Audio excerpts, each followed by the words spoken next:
भारतीय महिला टीमची वर्ल्ड कपच्या फायनलमध्ये धडक। सेमीफायनलमध्ये बलाढ्य ऑस्ट्रेलियाला 5 विकेट्सनं नमवलं।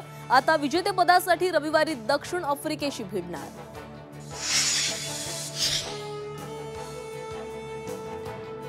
शतकवीर जेमिमा रॉड्रिग्स भारताच्या विजयाची शिल्पकार। नाबाद 127 धावांची शतकी खेळी करणारी जेमिना ठरली वुमेन ऑफ द मॅच। विजयानंतर जेमिमाला अश्रू अनावर।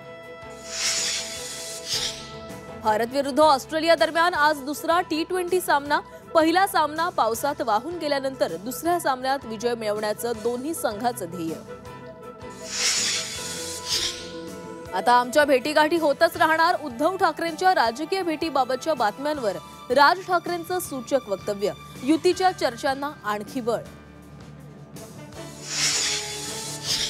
शिवरायांच्या गड किल्ल्यांवर नमो पर्यटन केंद्र उभारल्यास खळखट्याक। राज ठाकरेंचा सरकारला थेट इशारा। मुख्यमंत्री पदासाठी आणखी किती लाचारी पत्करणार? एकनाथ शिंदेंवर पहिल्यांदाच जहरी टीका।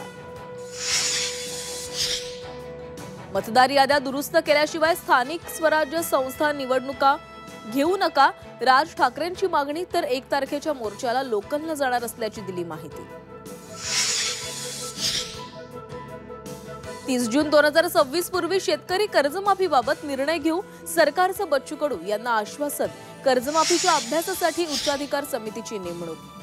मुंबईच्या पवईमध्ये ऑडिशनच्या नावे 17 मुलांसह 20 जणांना ओलीस ठेवल्यानं खळबळ।